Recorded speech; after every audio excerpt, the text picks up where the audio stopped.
প্রোডাক্টের মধ্যে আমরা আবার দুইটা ক্যাটাগরি, আমাদের ডিলারশিপ হলো দুইটা ক্যাটাগরি, একটা হচ্ছে বিস্কিট সাইড আর একটা হলো কনজিউমার সাইড। ওনাদেরকে একটা অটো দিচ্ছি, আমরা দুইটার অ্যাসার দিই, প্রথমে একটা পরে একটা।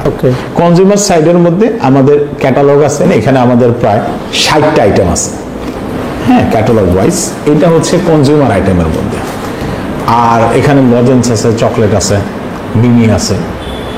আর আরেকটা যেটা বিস্কিট সাইড আমাদের, ওই বিস্কিটটার মধ্যে আমাদের আরো 40-42টার উপরে আইটেম আছে। যেমন ধরেন 5 টাকার বিস্কিটগুলা, এগুলো হলো আমরা বিজনেসে আপনাদেরকে 12% অফার করতেছি।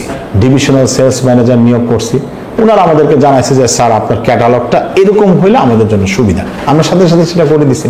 আমাদের এই বিজনেসটা আপনার গ্রাম, প্রত্যন্ত গ্রামের মধ্যে থেকেও করতে পারতেছে। আমাদের প্রতিটা প্রোডাক্টের বিএসটি কমপ্লিট করা আছে। আমাদের বিজনেসটা হচ্ছে দুইটা সেক্টর, একটা হচ্ছে ডিলার আমরা দিচ্ছি, আর একটা ডিপো দিচ্ছি। এখন ছাত্র ভাইদের উদ্দেশ্যে আমরা যেটা বলবো, এখন ছাত্ররা কি করতে পারে, সমস্ত প্রোডাক্ট নষ্ট হয়ে গেলে বা না চললে ওইসব প্রোডাক্ট সব রিপ্লেস করে দেয় মাসে একবার। আসসালামু আলাইকুম ভিউয়ার্স, সারা বাংলাদেশে ছড়িয়ে ছিটিয়ে থাকা বিভিন্ন ব্যবসায়ী ভাইরা, বেকার উদ্যোক্তা ভাইরা যারা প্রবাসে আছেন, বাংলাদেশে চলে এসেছেন, চিন্তা করছেন কিছু একটা করবেন, সো তাদের জন্য ভাইদের উদ্দেশ্যে আমরা আজকে কিছু কথা বলবো, যেটা আপনাদের জানতে হলে পুরো ভিডিওটার সময় জুড়ে আমাদের সাথে থাকতে হবে। সো আমার সামনে আছেন মিশেল ফুড অ্যান্ড বেভারেজ কোম্পানি লিমিটেডের চেয়ারম্যান সাহেব। ভাই, বেকারত্ব তো শুধু কাজের অভাব নয়, এটা স্বপ্ন হারানোর ভয়ও একটা মানুষের ভিতরে চলে আসে, তাই না? তো বাংলাদেশে যে পরিমাণ বেকার, যে পরিমাণ মানুষ চাকরি হারা হয়েছে, তারা যদি আসলে চাকরির পিছে না ছুটে নিজের কিছু টাকা ইনভেস্ট করে, পুঁজি করে যদি একটা বিজনেস দাঁড় করায় আপনার মাধ্যমে, কেমন হবে সেটা, বা আপনার ব্যবসা পলিসি কিভাবে চলছে, বা আপনি কিভাবে মানুষকে সাপোর্ট করতে পারবেন দেশের বেকারদের জন্য, আমরা একটু জানতে চাই। এখন প্রথমে আসি আমাদের বাংলাদেশের এবং বিভিন্ন যে ওয়ার্ল্ডের কান্ট্রি, যেগুলো বড় কান্ট্রি, তাদের সাথে আমাদের প্রথম যেটা সমস্যা, আমাদের চাইল্ডহুডটা, দ্যাট মিনস ছোটকালে তা আমাদের খুব একটা অব্যবস্থাপনার মধ্যে কাটে। ইভেন যারা লেখাপড়াও করে, দেখা যাচ্ছে তারা অনার্স মাস্টার্স করার পরে গিয়ে ইনকাম করার চিন্তা ভাবনা বা মনোভাব তার মধ্যে আনে, অথচ এটা পাশ করতে করতে মোটামুটি তার 27 থেকে 30 বছর হয়ে গেছে। অথচ বিদেশের যদি একটা চিন্তা ভাবনায় চলে আসেন, আমার নিজের খালাতো ভাই কানাডাতে থাকে, যখন তার এজ 11 কিংবা 12 ছিল, তখন শুনছি ও নাকি ওর এলাকার মধ্যে ওই পেপার বিলি করত। ওইটা ওইখানকার সিস্টেমটা এরকম যে সব বাচ্চা ছেলেরা এলাকার মধ্যে পেপার বিলি করত। মানে একটা সেন্টার টাওয়ার ওরা যাইতো, ওইখানে ওদেরকে পেপার গুলো দোকানে ওরা ওই বাসায় বাসায় পেপার গুলা ড্রপ করতেছে। তো এট দ্যাট টাইম আমি যখন খালামুনিকে জিজ্ঞেস করলাম যে খালামুনি, সামের এখানে কি পারবো, ও তো পার আওয়ার মানে হিসাব করে তৎকালীন সময়, মানে এটা অনেক আগের বছর, আমার খালাতো ভাইয়ের এখন এজ কত 32-33 হবে, তো অনেক আগের কথা, প্রায় 20 বছর অলমোস্ট হয়ে গেছে। সো 20 বছর আগের কথা, তো 20 বছর আগেই বাংলা টাকায় সে মোটামুটি 7,000 টাকা ইনকাম করত, 7,000 to 8,000 ওই সময়ে। তখন ধরেন আমি তার চেয়ে 6 বছরের বড় ছিলাম, আমি কিন্তু 1 টাকা আয় করতাম না। তো দেখেন, একটা বিদেশে একটা ছেলে যখন ওই পেপার বিলি থেকে লাইফ স্টার্টিংটা করে, তখন তার লাইফের কিন্তু কোনো ব্যারিয়ার নাই।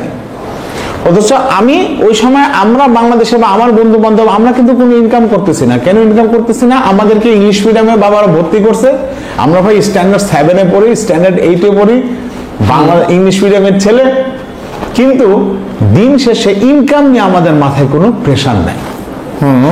এইটাই হতেছে বাংলাদেশের বেকারত্বের মূল কারণ, যে যখন সে চিন্তা করে অলরেডি তার 25, 26, 27 হয়ে গেছে, অথচ আমার ভাই এখন অলরেডি তার নিজের টাকা দিয়ে শেভরয়েট কিনছে, আরো 2-2টা গাড়ি আছে। তো বিদেশে পসিবল হচ্ছে, বাংলাদেশে কেন হচ্ছে না? শুধু মনোভাবটা চিন্তা করতে হবে, শুধু মনোভাবটা পাল্টাইতে হবে। এখন কিন্তু হচ্ছে আলহামদুলিল্লাহ, এখন কিন্তু এই যে পাঠাও ফুড, তারপর বিভিন্ন ডেলিভারি কোম্পানি আসার কারণে কিন্তু এগুলো হচ্ছে। এখন আমার একটাই কথা হলো, প্রথমে হইলে একটা মনোভাব আনার দরকার যে আমি ইনকাম করব, এবং এটা প্যারেন্টাল লেভেল থেকে আসার দরকার। কেমন ভাই, আমি অনেক বড় লোক, কিন্তু আমার ছেলেটাকেও এমন ক্যাপেবল করতে হবে যেন সেও একটা পয়সালা হয়। আমি একটা বাবা তার সন্তানের জন্য কোটি টাকা রেখে গেছে, অত কোটি টাকা রাখার কাবিল তাকে বানায় নেই। তো ওই বিল্ডিং তো সে টিকে রাখতে পারবে না। আমার একটাই কথা, আগে একটা মনোভাব সৃষ্টি করার দরকার, আমি আয় করব। পৃথিবীতে আমি কোনো একমাত্র কোনো প্ল্যাটফর্ম না যেখানে মানুষ খালি আয় করে, মানুষের আয় করার অভাব নাই, কিন্তু আল্লাহ রাব্বুল আলামিন আপনাকে আমাকে কোনো না কোনো সেক্টর দিয়ে একটা সেট করতেছে। তো আমি যেরকম এই সেক্টরটা বুঝছি, এই সেক্টরটাতে সময় দিচ্ছি, এটা আমার কাছে সবচেয়ে লাভবান।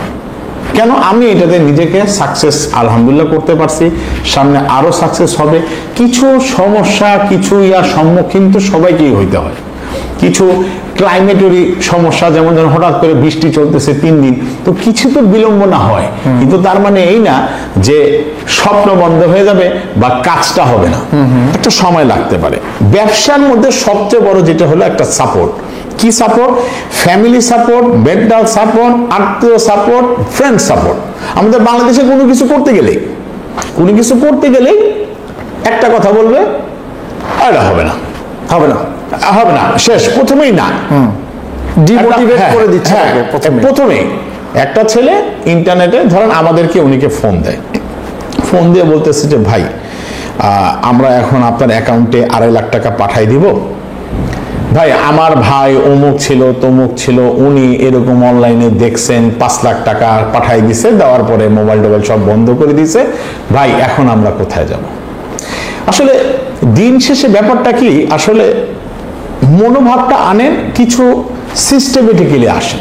যেমন ধরেন একটা সিস্টেম, আমরা আমাদের সাথে যারা বিজনেস শুরু করতেছে, আমরা তাদের সাথে 300 টাকার স্ট্যাম্পের মধ্যে টাকাটা নিচ্ছি, 300 টাকার স্ট্যাম্পের মধ্যে এটাকে উল্লেখ করে একটা চুক্তিবদ্ধ হচ্ছে, একটা চুক্তি থাকতেছে। আপনি আমাকে পেমেন্ট করতেছেন, পেমেন্টের নাম্বারটা কি? আমার নাম কি? আব্দুল্লাহ শাহিদ চৌধুরী মিশেল। তো মিশেলটা আমার নিক নেই, কিন্তু আমার মূল এনআইডি নাম হচ্ছে আব্দুল্লাহ শাহিদ চৌধুরী মিশেল। এখন আপনারা অনলাইনে পেমেন্ট করতেছেন, পেমেন্টটা কোন অ্যাকাউন্টে করতেছেন বিকাশের মধ্যে। তা বিকাশটা তো কোনো অ্যাসাইন জায়গা না বা কোনো একটা গুড প্ল্যাটফর্ম না। একটা পেমেন্টের সময় কিছু কিছু জিনিস দেখার দরকার, যে একটা ব্যাংক অ্যাকাউন্ট দিচ্ছে, ঠিক আছে, একটা ব্যাংক অ্যাকাউন্ট পাঠাই দিল, ভাই ব্যাংক অ্যাকাউন্ট পাঠাইছে, একটা কোম্পানি বন্ধ হয়ে যেতে পারে। আমি কিন্তু 2টা অ্যাকাউন্টই দিই, একটা আমার ব্যাংক অ্যাকাউন্টটা, আর একটা হচ্ছে আমার পার্সোনাল অ্যাকাউন্ট, আর একটা হচ্ছে আমার বিজনেস অ্যাকাউন্ট। এখন 2টা জিনিস বুঝে, এখন পেমেন্ট করতেছে, যখন পেমেন্ট করতে যাচ্ছে তখন বিকাশ টিকাশ কোনো প্ল্যাটফর্ম না, আপনি সরাসরি আব্দুল্লাহ শাহিদ চৌধুরী নাম দেখে টাকা পাঠান। অন্য কোনো অনলাইন কোম্পানিকে বলছে ভাই আপনার চেয়ারম্যানের নাম কি, টাকাটা কাকে পাঠাচ্ছেন, এটা ভেরিফাই করেন। এরপর আসেন হলো বিকাশ, ধরেন বিকাশই হলো, বিকাশ নাম্বারটা একজন আপনাকে দিচ্ছে যে ভাই আপনার বিকাশ নাম্বারটা দেন। তো তখন তাকে বলে যে ভাই বিকাশের মধ্যে ঢুকলে কিন্তু আপনি যখন পার্সোনাল নাম্বার আমার দিচ্ছেন, তখন ওখানে কিন্তু আমার ছবিটা চলে আসতেছে, কি আসতেছে না? আপনি যখনই পাঠাচ্ছেন আমার বিকাশে আমার ছবিটা দেখাচ্ছে। তাহলে আপনি বিকাশে টাকাটা পাঠানোর আগে যাকে পাঠাচ্ছেন তার ছবিটা দেখেন, বিকাশে দেওয়া আছে কিনা। একটা মানুষ যদি তার ভিতরে দুর্নীতি থেকেই থাকে, এতগুলা জায়গার মধ্যে সে চেকিং রাখবে না। অবশ্যই নগদ করবেন যে ভাই আপনার প্রোফাইলে ঢুকে তো আপনার ছবিটা দেখলাম না। মানুষ কিন্তু আরেকজন অ্যাকাউন্টে কখনোই নিজের ছবি দিতে পারবে না, নিজের অ্যাকাউন্টে নিজের ছবি দিবে, এটাই স্বাভাবিক। তো আপনি আমাকে অনলাইনে দেখতেছেন বা আদার্স যাদেরকে আপনারা ব্যবসা করতে চাচ্ছেন, আমি এটা একটা জাস্ট একটা যেহেতু সবাই আমাকে ফোন দিয়ে প্রশ্নটা করেন বা অনেকের ভিতরে এই জিনিসটা থাকে, ভাই টাকাটা দিলাম ঠিক মতো আসলো কিনা, কোম্পানিটা গায়েব হয়ে গেল কিনা, কোম্পানিটা থাকলো কিনা, বা সামনে কি হবে।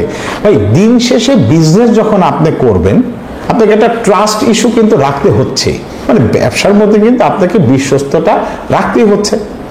এখন যেটা হলো একটা কোম্পানি, আলহামদুলিল্লাহ আমাদের মিশেল ইন্টারন্যাশনাল কোম্পানি 2020 সাল থেকে আমাদের রেজিস্টার। এখন অনেকে বলে ভাই ইন্টারনেটের মধ্যে ওয়েবসাইটে আপনাদের দেখলাম না, ভাই আপনাদের কোম্পানি তো সার্চ দিলাম, ভাই ফেসবুক আর হোয়াটসঅ্যাপ কি কোনো ব্যবসায়ীর সনদ? ভাই এটাও দেখেন আর একটা ব্যাপার, মানে একজন আমাকে ক্লায়েন্ট ফোন দিয়ে বলতেছেন ভাই আপনাদের কোম্পানি নিয়ে তো আমার সন্দেহ হচ্ছে। আমি কেন ভাই সন্দেহ হচ্ছে?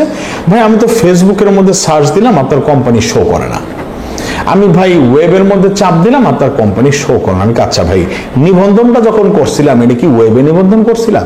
এটা জয়েন্ট স্টকের মধ্যে আমরা নিবন্ধন করছিলাম।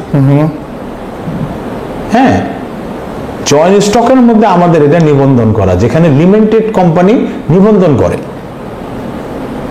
কিন্তু আপনার নেটে ঢোকার দরকার নেই, আপনি জয়েন্ট স্টকে চলে যান, ওইখানে গিয়ে মিশেল ইন্টারন্যাশনাল কোম্পানি সার্চ করে দেখেন ওটা আছে কিনা। যদি আপনি ভেরিফাই করতেই চান, ভাই ইন্টারনেটের মধ্যে আমি আজকে চাইলে আপনিও তো একটা ওয়েবসাইট করতে পারেন। তাহলে এটা কি, এই যে যখন চিন্তা করে দেখেন চিন্তা ধারণার মধ্যে কতটা ভুল। সে চিন্তা করতেছে ওয়েব মানে কোম্পানির মধ্যে চলে আসছে ফেসবুকে, বাস সে তাকে পেমেন্ট পারে। যে ফেসবুকটা কোনো ভেরিফাইড জায়গা না ভাই, আপনি ওইখান থেকে গেলে কারো এনআইডি কারো কোনো খবর কিছু খুঁজে পাবেন না। কিন্তু আপনি জয়েন্ট স্টকে গিয়ে Michelle international company limited, Michelle international food and beverage company limited search দেন, ওইখানে যান, জয়েন্ট স্টকে গিয়ে হাতে কলমে পাবেন। আমাদের ইনকর্পোরেট সার্টিফিকেট পর্যন্ত আছে। লিমিটেড কোম্পানি করতে গেলে ইনকর্পোরেট সার্টিফিকেট করতে হয়, ওইটা কিউআর করা আছে, ওইখানে আপনি গিয়ে সার্চ দেন, তাহলে আপনি এগুলো পাবেন। তো একটা ভেরিফিকেশন নিয়ে কথা আসতে শুনি যে টাকাটা আমি কতটা ট্রাস্টি পাচ্ছি। ভাই প্রথম কথা হচ্ছে আলহামদুলিল্লাহ, কিছু মিসম্যানেজমেন্ট একটা জিনিস, টাকা মেরে দাও কিন্তু আরেকটা জিনিস। আমরা যতই মুখে বলি, আমাদের এই যে মিষ্টি আইটেমটা নিয়ে যদি আসি, যেটাতে আমাদের গ্রোথ ছিল, এখন তো চকলেট বিস্কিট অনেক আইটেম চলে আসছে, ঘুরে ফিরে মিষ্টি আইটেমটা আমাদের হাতে বানানো। আপনি আমাকে অর্ডার করছেন, আমি অর্ডার রিসিভ করছি, কিন্তু আগামীকালে আমার যে পাক দিবে, আমরা আবার মিস্ত্রি বলি, এটা বাংলাদেশ শেফ বলে না, মিস্ত্রি, মিস্ত্রি অসুস্থ হয়ে গেছে। এখন ভাই মিস্ত্রি যদি অসুস্থ হয়ে যায়, তখন আমরা কি করি, যে মিস্ত্রি যে সেকেন্ড হেল্পিং হ্যান্ড তাকে দিয়ে করে, কিন্তু তাকে দিয়ে করাইলে কি হয়, পাকের মধ্যে গিয়ে দেখা যায় ভেরি ডিস্টার্ব হয়ে গেলে প্রোডাক্টটা নষ্ট হয়ে যায় তাড়াতাড়ি। তার হাতে এই জিনিসটা, এটা তো ম্যানুয়ালি করা, হাত দিয়ে করা। এবার আসেন চকলেট বিস্কিট, এইগুলো নিয়ে প্রোডাকশন নিয়ে কোনো ঝামেলা নেই। আমাদের আজকে অর্ডার করলে 2টা দিন সময় লাগে। এমন কিছু বিষয় আছে, আমরা রাতের বেলা ধরেন প্রোডাক্টটা আসছে 1টা-2টার সময়, সকালবেলা প্রোডাক্টটা পাঠানোর কথা ছিল। এখন যারা এই যে আমরা বিজনেসে আপনাদেরকে 12% অফার করতেছি, ডিলারশিপে 12% সহজে কেউ দিতে পারে না, কারণ আমরা এখন ওয়ান ম্যান আর্মি হয়ে গেছি। আমরা একাই 5-6 জনের কাজ করতেছি বিধায় আপনাকে 12% দেওয়াটা আমাদের জন্য পসিবল হচ্ছে। উনি কি চিন্তা করে কিভাবে 12% দেয়, অন্য কোম্পানি আরো কম দিচ্ছে। এই কোম্পানি পাড়া পিছিয়ে একটাই উদ্দেশ্য, আপনি আমার কোম্পানিতে আসে 20 জন এমপ্লয়ি দেখবেন না, আপনি এখানে আসলে দেখবেন ম্যানেজিং ডিরেক্টর আছে, আমার নিজের ভাই, HR আছেন নুরুদ্দিন শেখ, অ্যাসিস্ট্যান্ট আছে, আমি আছি, আরো অনলাইন ব্যাকগ্রাউন্ডে আরো কয়েকজন। এটা অফিসটা মোটামুটি আমরা একটা অল্প স্বল্পর ভিতরে, কিন্তু এটা লিডিংটা হাই দিচ্ছি, যার জন্য আলহামদুলিল্লাহ আমরা এই দিক দিয়ে সাশ্রয় করার কারণে আপনাদেরকে এই প্রফিটগুলো দিতে পারতেছি। তো উনিকে দেখা যাচ্ছে আমাদের সাথে আলহামদুলিল্লাহ ডিলারশিপ নতুন নিছেন, আমরা বলছি আলহামদুলিল্লাহ যে 10 দিনের ভিতরে গাড়ি বানায় আপনাকে পাঠাই দেব। যেমন এখন বলি, এখন আমাদের ব্লগিং এর মধ্যে 10 দিনে দেওয়ার কথা ছিল, এখন 10 দিনের দিন প্রথম হলো অটোটা আর কমপ্লিট আমরা বানাই না, অটোটার বডিটা আমাদেরকে বানাইতে হয়। বানানোর পরে চাইনিজ যত জিনিস আছে এগুলো আমরা ইম্পোর্টার কাছ থেকে সরাসরি নিয়ে এসে ফিক্সিং করে তারপর অটোটা বানাচ্ছি। এখন অটোটা বানাইতে গিয়ে এই যে দেখেন মাত্র 34,000 টাকা দিয়ে এটা আমরা সেল দিচ্ছি অনেক। এইটা যদি আপনি বানাইতে যান, এই 4 ব্যাটারির বড় একটা অটো, এটা মোটামুটি আপনি 1,60,000-এর নিচে বানাইতে পারবেন না, যেহেতু আমরা হিউজ আকারে বানাচ্ছি। একটা ছেলে সে দেখতেছে যে এটা প্রোডাকশন করলে দিন শেষে তার সংসারটা চলে, তো আমরাও এখানে একটু প্রোডাকশন কস্টিং কম পড়তেছে, কিন্তু ওকে ছাড়া তো আরেকখানে বানাইতে গেলে অনেক বেশি হয়ে যাচ্ছে। আচ্ছা আচ্ছা, তো এই কস্টিং কমানোগুলো কিছু জিনিস বুঝতে হয়। আমরা 10 দিন সময় দিছি, 3 দিনের কারণে রং হয় নাই।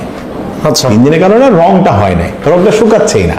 আজকে রং শুকালো, এই যে 3 দিন বিলম্ব হয়ে গেল, এটা কিন্তু এমন না যে কেউ টাকা ওনাকে মেরে দিছে, কেউ টাকা এখান থেকে কাটিং করে দিয়ে দিছে, ব্যাপারটা কিন্তু এমন না, কিন্তু সিচুয়েশন এটা বুঝতে হবে। যেমন আমার কোম্পানিতে 2-3 জন ফোন দিচ্ছে, ভাই আপনারা ফোন দিলে ফোন ধরেন না। এখন ভাই একসাথে অনেকগুলো কল আসতেছে, সবারই এক্সপেকটেশন থাকে যে তারা ফোন দিয়ে সরাসরি আমার সাথে কথা বলবেন, তো আমাকেও তো কলগুলো রিসিভ করার জন্য কিছু সময় দিতে হবে। আর হোয়াটসঅ্যাপের যুগে আমরা আপনি হোয়াটসঅ্যাপ করেন, আমাদেরও কিছু সময় বের করে আমরা এগুলো করার চেষ্টা করতেছি।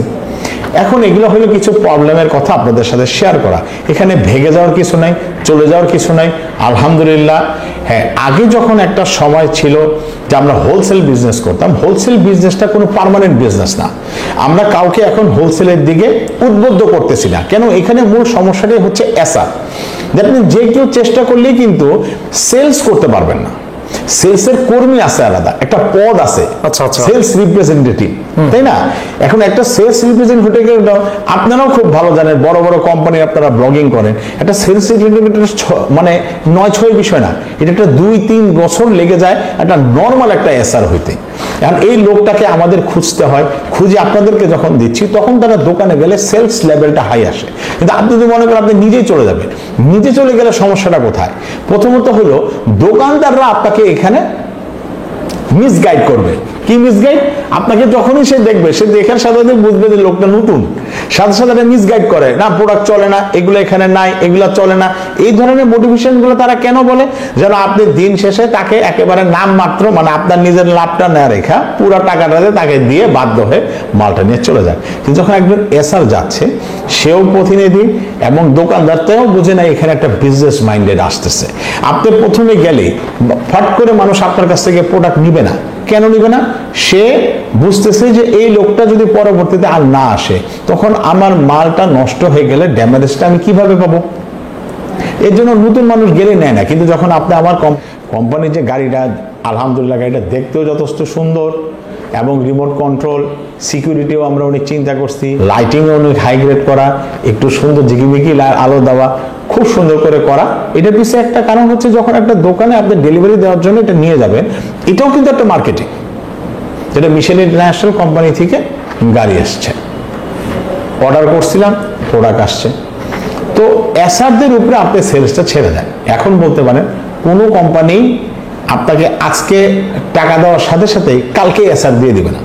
প্রথমত হলো এসআর কিছু রিজার্ভ রাখা রাখে। তো রিজার্ভ তো আমাদের আলহামদুলিল্লাহ এত রিপ্লাই, আলহামদুলিল্লাহ আল্লাহ পাকের অনেক রহমত যে আমরা অনেক রিপ্লাই পাচ্ছি, অনেক ডিলার নিয়োগ হচ্ছে আলহামদুলিল্লাহ। তো আমাদের এসআর গুলাকেও একটু সময় ধরে দেখা যাচ্ছে যে 2 দিন বসি তো 5 দিন সময় লাগতেছে। এখানে সন্দেহেরও কিছু নাই, ফেড আপ হয়ে যাওয়ারও কিছু নাই। বিজনেসটা শুরু হয়ে গেলে আলহামদুলিল্লাহ বর্তমান জামানার মধ্যে মাত্র 2.5 লাখ টাকা ইনভেস্টমেন্ট করে ধরেন আমরা 2টার এসআর দিই, প্রথমে একটা পরে একটা, তো 2টা এসআর এর টার্গেট থাকে 3-6 লাখ টাকা। উনিকে প্রশ্ন করে এসআর যদি সেলসটা করতে না পারে, ভাই এসআর যদি সেলস না করতে পারে তাহলে সে সেলস রিপ্রেজেন্টেটিভ কিভাবে হলো? হ্যাঁ। আর এই লোকটা প্রথমে আমাদের প্রোডাক্ট, যেমন ধরেন আমাদের ক্যাটালগটা এখন চেঞ্জ। কেন? আমরা অনেক সিনিয়র ডিভিশনাল সেলস ম্যানেজার নিয়োগ করছি, ওনারা আমাদেরকে জানাইছে যে স্যার আপনার ক্যাটালগটা এরকম হইলে আমাদের জন্য সুবিধা। আমরা সাথে সাথে সেটা করে দিছি। তারা কিছু স্পেসিফিকেশন দেখছে যে স্যার প্যাকিংয়ের সময় আপনাদের কিছু জিনিস একটু চেঞ্জ করলে ভালো হয়, প্রোডাক্টের মধ্যে বলছে কিছু উন্নতি করলে ভালো হয়, এগুলো সব আমরা করে দিছি। আলহামদুলিল্লাহ সেলস চলতেছে। এখন কিছু তো বিলম্বনা হইতেই পারে, তো এখানে টেনশনে পড়ে যার আসলে কোনো কারণ। এখন আসলে বিজনেস নিয়ে কথা বলি। আমাদের বিজনেসটা হচ্ছে 2টা সেক্টর, একটা হচ্ছে ডিলার আমরা দিচ্ছি, আর একটা ডিপো দিচ্ছি। ডিলার ডিপো দুইটা আলাদা ভাবে দিচ্ছি। এখন আসেন ডিলার কি ডিপো কি? হ্যাঁ, ডিলার হচ্ছে যারা 2.5 লক্ষ টাকা আমাদেরকে সরাসরি দিচ্ছে। 2.5 লাখ টাকা দেওয়ার কারণে আমরা কি করতেছি, ওনাদেরকে একটা অটো দিচ্ছি। এখানে অটোটার দাম হলো 1,34,000, মানে ওই 2.5 লাখের মধ্যে ইনক্লুড অটোটা 1,34,000। বাদ বাকি যে টাকা থাকতেছে সেই টাকার আমরা প্রোডাক্ট দিয়ে দিচ্ছি। ওকে, আচ্ছা, এখন এই প্রোডাক্টের মধ্যে আমরা আবার 2টা ক্যাটাগরি, আমাদের ডিলারশিপ হলো 2টা ক্যাটাগরি, একটা হচ্ছে বিস্কিট সাইড আর একটা হলো কনজিউমার সাইড। ওকে, কনজিউমার সাইডের মধ্যে আমাদের ক্যাটালগ আছে, এখানে আমাদের প্রায় 60টা আইটেম আছে। হ্যাঁ, ক্যাটালগ ওয়াইজ এটা হচ্ছে কনজিউমার আইটেমের মধ্যে। আর এখানে লজেন্স আছে, চকলেট আছে, মিনি আছে। আর আরেকটা যেটা বিস্কিট সাইড আমাদের, ওই বিস্কিটটার মধ্যে আমাদের আরো 40-42টার উপরে আইটেম আছে। যেমন ধরেন 5 টাকার বিস্কিটগুলা, এগুলো হলো বয়েমের মধ্যে আসবে। তো 4টা ফ্লেভার, এটা দোকানে দিতে পারতেছেন। টোস্ট বিস্কিট আছে, নর্মাল কুকিজ বিস্কিট আছে, ড্রপার বিস্কিট আছে। এখন 2.5 লাখ টাকা দিয়ে আপনি বিস্কিটও নিতে পারেন, আবার কনজিউমার আইটেম এটাও নিতে পারেন। এখন যদি বলেন না ভাই আমি 2টাই নিতে চাই, আমাদের বিস্কুটের সেলম্যান আলাদা, কনজিউমার আইটেমের সেলম্যান আলাদা, তাহলে আপনি ওই টাকার সাথে যদি 1.5 লাখ অ্যাড করে দেন, তাহলে আমরা কি করলাম, আপনার ওখানে অর্ধেক মাল আমরা দিলাম হলো কনজিউমার আইটেমের ডিলারশিপ পেলেন, বিস্কিট আইটেমের ডিলারশিপ পেলেন, একসঙ্গে দুটোই পেয়ে গেলেন। এখন এক ডেলিভারি ভ্যান দিয়ে এটা ডেলিভারি দেওয়া পসিবল। কেন পসিবল? কারণ আমার 2 এসআর যখন যাচ্ছে, একটা এসআর যে ওয়েতে যাচ্ছে ওখানে কনজিউমার আইটেম অর্ডার করছে, ওইখানে একটা অর্ডার হচ্ছে, আবার যখন বিস্কিটের লোকটা যাচ্ছে একই দোকানের মধ্যে আলাদা বিস্কিটের অর্ডার হচ্ছে। আপনি কিন্তু ডেলিভারি দেওয়ার সময় একই ভ্যানের মধ্যে 2টা নিয়ে গিয়ে ডেলিভারি করতে পারতেছেন। তো আমরা যেটা বলি যে আমরা একটা এসআর 2টা এসআর দিব, আপনি একটা ডেলিভারি ভ্যান করবেন। এখন ব্যবসাটা বড় কেমনে করতে পারবেন? প্রথমে ব্যবসাটার মধ্যে হচ্ছে 2.5 লক্ষ টাকা ইনভেস্ট করলেন, এখানে ভ্যান গেল, প্রোডাক্ট গেল, আমরা এসআর দিলাম, প্রথমে একটা তারপর আরেকটা, 2টা এসআর গেল, 6 লক্ষ টাকা। এখানে কি হলো? বিনিয়োগ, একটা সেলস টার্গেট থাকলো এসআর দেয়, তাহলে 6 লক্ষ টাকার মধ্যে আপনার সেল 12% আমরা দিচ্ছি হলো কমিশন। আচ্ছা, এখানে একটু ক্লিয়ার করেন, 6 লক্ষ টাকা কোনটা আসলো? 6 লক্ষ টাকাটা হচ্ছে একটা এসআর এর মান্থলি টার্গেট 3 লাখ। 3 লাখ, তাহলে 2টা এসআর 6 লাখ, 6 লাখ, 6 লাখ টাকা। তাহলে 6 লাখ টাকা আপনার কমিশন কত পাচ্ছে? 12%। 12%, তাহলে 12% আসে 72,000 টাকা। 72,000। আচ্ছা, এখন আপনার কি খরচ? এখানে আপনার খরচ হচ্ছে ডেলিভারি করা। তাহলে একটা ডেলিভারি বেতন আমরা 15,000 থেকে 20,000 কাউন্ট করি। হ্যাঁ, 15,000 থেকে আপনি যে রুমের মধ্যে প্রোডাক্টটা রাখতেছেন 1.5 লাখ টাকা ঘরের মধ্যে রাখা যায়। ধরুন আপনি রাখবেন, আপনি একটা রুম নিলেন, 3,000 ধরলেন, 4,000, 5,000ই ধরলেন, তাহলে 2টা মিলে ধরেন আপনার 20 থেকে 22-23,000 টাকা আপনার খরচ আসলো। আর কমিশন থেকে আপনার আসতেছে হলো 72,000 টাকা। তাহলে তো আপনার 48 থেকে 50,000, আমি আরো 8,000 টাকা খরচ ধরলাম, 40,000 ধরলাম। তাহলে 40,000 টাকা যদি 2.5 লাখ টাকা ইনভেস্টমেন্টের মধ্যে আসে, ভাই এটা তো আমার আলহামদুলিল্লাহ আমার মনে হয় না এত ক্লিয়ার বিজনেস অন্য কোথাও আছে। আলহামদুলিল্লাহ, হ্যাঁ আসলেই। এখন অনেকের বিষয়টা হলো এসআর যখন যাচ্ছে কিছু, এখন বিষয়টা হচ্ছে ডিপু। আচ্ছা, ডিপুটা কিভাবে নিই আর এসআর, এটা ডেলি মানে 2.5 লাখ টাকা যার পুঁজি আছে সে ডিরেক্টলি আমাদের কাছ থেকে ডিলারশিপ নিতে পারতেছে। এখন আসেন যার কাছে 5 লাখ টাকা পুঁজি আছে সে নিবে হলো ডিপু। এখন আসেন ডিপু কিভাবে হয়? ডিপুতে একসাথে আমাদের 2টা প্রোডাক্ট 2.5 লাখ করে ওনার কাছে চলে গেল, ডিপুর কাছে 5 লাখ টাকা প্রোডাক্ট চলে গেল, ডিপুকে আমরা দিচ্ছি হলো 7%। আচ্ছা, ডিপোর ক্ষেত্রে গাড়ি কটা দিচ্ছেন? একটাই? না, ডিপুর সাথে কোনো গাড়ির সম্পর্ক নেই। গাড়ি সম্পর্ক নেই, একটু পরে আসতেছি। ওকে। ডিপু হলো ডাইরেক্ট প্রোডাক্ট চলে গেছে। এখন আসেন কেন ডিপু দেওয়ার দরকার? ও যে আমাদের কাছ থেকে যিনি প্রোডাক্টটা নিছেন, ধরেন ওনার টোটাল মূলধনের প্রোডাক্ট গেছে 1.5 লক্ষ টাকা, তাই না, বা 1,20,000 প্রোডাক্ট গেছে। এখন ওনার হঠাৎ করে 20,000, 30,000, 40,000 টাকার প্রোডাক্ট দরকার। তো এটা আমাদের কোম্পানি থেকে 1 লাখ টাকা হলে আমরা পাঠাইতে পারি, বা একটা বড় অ্যামাউন্ট না হলে কোম্পানি থেকে পাঠাইতে যাতায়াত খরচ দিয়ে টাফ হয়ে যায়। যখন ডিপু হয়ে যায় তখন যেটা সুবিধা, সে ডিপুর কাছ থেকে ডিপু তাকে 50,000, 60,000 টাকার প্রোডাক্ট এবং তখনই পাঠিয়ে দিতে পারতেছে। আমাদের তো এখানে 2-3 দিন সময় লাগতেছে পাঠাইতে, আর যেহেতু এটা কাছেই আছে ডিপু পয়েন্ট থেকে ওই দিনের অর্ডারটা ওই দিনে চলে যায়, এর জন্য আমাদের ডিপু দিতে হয়। এবং ডিপুরা পাচ্ছে 7%। 7%। তাহলে কিভাবে 7%? যিনি ডিপু ধরেন সে হলো 12% প্লাস 7%, 19% হিসাবে তার কাছে প্রোডাক্ট যায়। তার মানে আপনি তার যে ডিলারশিপে 12% তো সে পাচ্ছে না, তার না, এটা হলো ডিলারদের 12% তাকে দেওয়া হচ্ছে প্লাস 7% হলো তার ডিপুর জন্য। এখন আসেন, এখন ডিপুর কাছে তো প্রোডাক্ট আছে না, এখন যে 5 লাখ বা 6 লাখ টাকাতে ডিপু নিতে পারে তার কাছে আরো 2-3 লাখ টাকা এমনি আছে। এখন সে যেটা পারে, সে যদি সাথে সাথে 2টা বা 3টা অটো নিয়ে নেয়, 3টা অটোতে ধরেন আপনার 4 লাখ টাকা লাগবে, বা 2টা অটোয় আমরা হিসাব করি ধরেন 3 লাখ টাকা এক্সট্রা লাগলো, আমরা তাকে 4টা এসআর দিয়ে দিলাম। আচ্ছা, তাহলে হলো কি, উনি যে ডিলারশিপটা নিল, উনার যে সেলসটা, এখানে কিন্তু কাউকে কিছু পাঠাইতে হয় নাই, তাহলে উনি কিন্তু 19% বসে বসে পাওয়া যাচ্ছে ডিপুটা নেওয়ার কারণে। এখন বলেন ডিপুতে কেন এক্সট্রা? কারণ ডিপুতে আমাদের প্রোডাক্টটা যেহেতু একসাথে চলে যায়, একটা বড় কভার ব্যান্ড, 12 চাকার বড় কভার ভ্যানে দেখা গেল প্রোডাক্টটা যায় 5 লক্ষ টাকা, তা আমাদের যে কনভেন্সটা বাঁচে ওই কনভেন্সটাই ওনাদের 7% দিয়ে দেওয়া। আচ্ছা, মানে একটা ট্রাকের কিন্তু একটা মিনিমাম ভাড়া থাকে, একটা মিনিমাম ভাড়া থাকে। বড় ট্রাক হওয়ার জন্য কিন্তু ডাবলও না, কিছু হয়তো পারে, 7,000 টাকার ভাড়াটা 11,000 টাকা হয়েছে, কিন্তু প্রোডাক্ট কোথায় 1 লাখ টাকা, কোথায় 4 লাখ টাকা। তো ভাগ করলে প্রোডাক্ট কস্ট অনেক কমে যায়, পাঠানো খরচ। এর জন্য ওই লাভটা আমরা তাদের সাথে শেয়ার করে ফেলি। এবং যখন একটা এলাকায় কেউ ডিপো নেয়, তখন অটোমেটিক্যালি অন্যান্য ডিলার কোম্পানির তো অভাব নাই। যখনই শুনে যে একটা কোম্পানির ডিপো হয়েছে, আমাদের ডিভিশনাল সেলস ম্যানেজার আছে, তাদের পরিচিত অনেক ডিলার আছে যারা অন্যান্য কোম্পানির ডিলারশিপ চালায়, তারা তখন ইজিলি এই ডিলারশিপটা এলাকার মধ্যে নিয়ে নেয়। তো এখন আমরা একটা সর্বনিম্ন চেষ্টা করি, হয়তো 1.5 থেকে 2 মাস সময় লাগে একটা ডিপো পয়েন্টের আন্ডারে 10টা ডিলার দিয়ে দিতে। যদি 10টা ডিলার আসে, তাহলে 10টা ডিলার একটা মিনিমাম ধরেন এক এসআরের অর্ডারও যদি হয় 3 লক্ষ টাকা করে, 30 লক্ষ টাকা, তাহলে উনি কিন্তু 30 লক্ষ টাকার 7% পাচ্ছে। কিন্তু এখানে 7% না, হিসাবটা আসবে 5 বা 4%, কারণ উনাকে আবার এই প্রোডাক্টটা কিন্তু উনি পর্যন্ত পৌঁছাই দিতে হবে, ডিলার পর্যন্ত। তাহলে 7% উনি পাচ্ছে, মানে 1,07,000 টাকা পাঠাইতে সর্বোচ্চ 2,000 খরচ যাক, বা সর্বোচ্চ দূরেও যেটা পৌঁছাবে সেটা আমি ধরলাম 3,000-এর বেশি তার হয় না ভাই। এত বড় জোন কখনো একটা ডিপোর হয় না। তো তারপরও তার কিন্তু লাখে 5,000 টাকা থেকে যাচ্ছে। তাহলে যদি 5,000 তার থাকে, তাহলে 30 লাখে 4 5 20, 3 5 15, 1.5 লক্ষ টাকা তার থাকে। তো 1.5 লক্ষ টাকার মধ্যে তার গোডাউন ভাড়া আমি একটা ম্যাক্সি ধরলাম, ওই গোডাউনের ম্যানেজার ট্যানেজার সবকিছু নিয়ে 30,000 টাকা, তাও তো ভাই 1 লক্ষ টাকা থাকে ইনশাল্লাহ।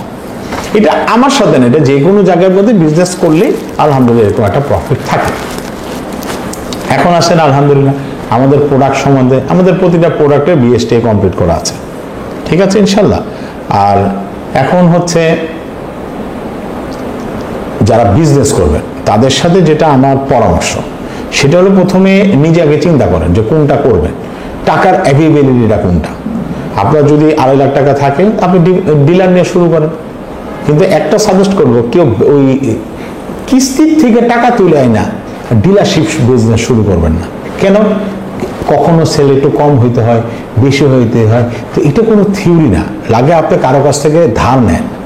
আমাদের শুরুতে এমনি সুদকে বসে নিশ্চয়ই দান বৃদ্ধি করে, সুদ ধ্বংস করে। সুদের হিসাবে আমরা না যাই, যেটা হারাম হারামি। সুদ ছাড়া প্রয়োজন আপনি একটু ধার নেন। যে এখন ছাত্র ভাইদের উদ্দেশ্যে আমরা যেটা বলবো, এখন ছাত্ররা কি করতে পারে, আপনারা দেখা গেছে 5 জন বা 10 জন, বর্তমানে একটা সার্কেলে গেলে 10 জন বন্ধু পাওয়া যায়, যে একটার মধ্যে 10 জন ফ্রেন্ডস আছে। তাহলে 10 জন যদি 25,000 টাকা করে দেন, তাও 2.5 লাখ টাকা হয়। এখন আসেন মজার বিষয়, আপনারা যখন একটা জয়েন্ট হয়ে আসবেন, এলাকার মধ্যে ডেলিভারি ম্যান এক একদিন এক একজন গেলেও তো একটা ইম্পর্টেন্স, এলাকার মধ্যে সবাই আপনাকে চিনে। এখন ইয়াং স্টারদের স্টার্টারটা সবাই পছন্দ করে, সবাই এটাকে অ্যাকসেপ্টেশন লাগতেছে। আপনারা 10 জন মিলে মাত্র 25,000 টাকার ফোন, অনেক নিম্ন শ্রেণীর ফ্যামিলির ছেলেপেলেদেরকেও আমি দেখছি 20-30 হাজার টাকার মোবাইল ইউজ করতে। কিন্তু 20-30 হাজার টাকার নিচে একটা নর্মালি মোবাইলই হয় না, এটা কিন্তু জোগাড় করে। তো 25,000 টাকা জোগাড় করা কোনো বড় ম্যাটার না। 10 জন এক জায়গায় হন, 2.5 লাখ টাকা টানেন, 10 জনের হিসাবে যদি হিসাব করেন 4 দিয়েও, তারপরেও ভাই মাসে কত টাকা আসে? 4-5 হাজার টাকা চলে আসতেছে। আপনার নিজের হাত খরচটা তো চলে আসলো।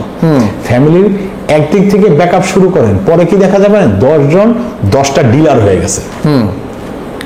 আসলেই তাই। হ্যাঁ, 10 জন 10টা, হয়তো সময় লাগলো 6 মাস 1 বছর।